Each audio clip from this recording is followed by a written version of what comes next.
This is Gary Butterfield. This is Cole Ross. And this is Monster in My Podcast. And this is Zoth Syra. There's a monster in my podcast. Who's unique, a unique entity. Right. So we have the god. We have the god of the Green Abyss.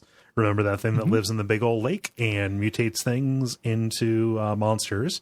These monsters go out. They set up franchises of the Green Abyss.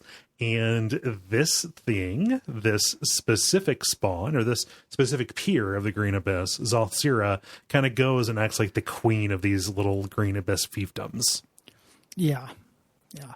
And the illustration next to it shows Tintin fighting it. I didn't pay attention to the illustration because so often in this book, like, they're fine, but they're unrelated, or it's hard to tell what they're related to. Yeah. Other noted racist, prolific author.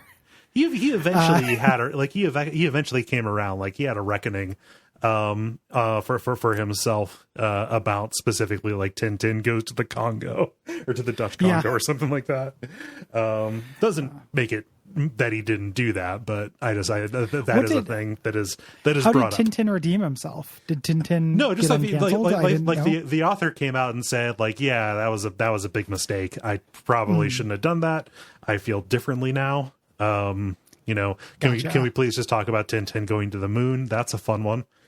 You know? I was hoping Tintin would come out as like a civil rights lawyer or something. Oh yeah. To make up for it. Be like, and his like little dog as a gavel. Be like Lee Atwood, the architect of the Southern strategy, who late in life repented and tried to advance civil rights. Yeah, exactly. Yeah, Lee Atwood, the Tintin of the Tintin of the Nixon administration. Tintin Toontown. So this is a siren. Basically. Right. It has a hypnotic song, and it's really just like a power check against it. Yeah, like Goat-Ye. Like, it's got that kind of thing. Yes. Yeah. And then if you go under its effect and become its compulsion, it just comes and crushes you with a bunch of pseudopods. Like, I don't know. I didn't need to be charmed for that. No. I mean, it's pretty big is the thing. It's size 90. It's pretty smart. It feels like it could get to me. Although it's Dex 1 and it's move 8 rolling. So, like, you could outrun this thing if you wanted to. But yeah. So it just sings you a song to, like, transfix you so it can just go. Yes. So it can just roll over you with its pseudopod, which is a word that is used so often that I do not think it has a meaning in this book. I think pseudopod. Yeah.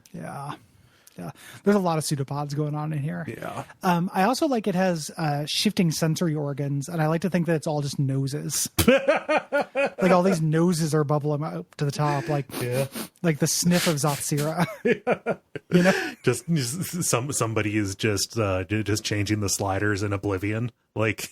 All these different noses bubbling as they generate. Yeah. Ugh. So nasty. There's not really a whole lot to Zoth Syra. And I've never heard of C. Hall Thompson, the person who wrote the book that gave us Zoth Syra. Yes. I can't remember if he is associated with the other Green Abyss stuff, which I remember also not really speaking to me that much. Yeah. I don't know. It's just like there's a whole not a lot to it. So, which is probably a good reason that Tintin killed it. Brought to you by our backers at patreon.com/Duckfeed.tv.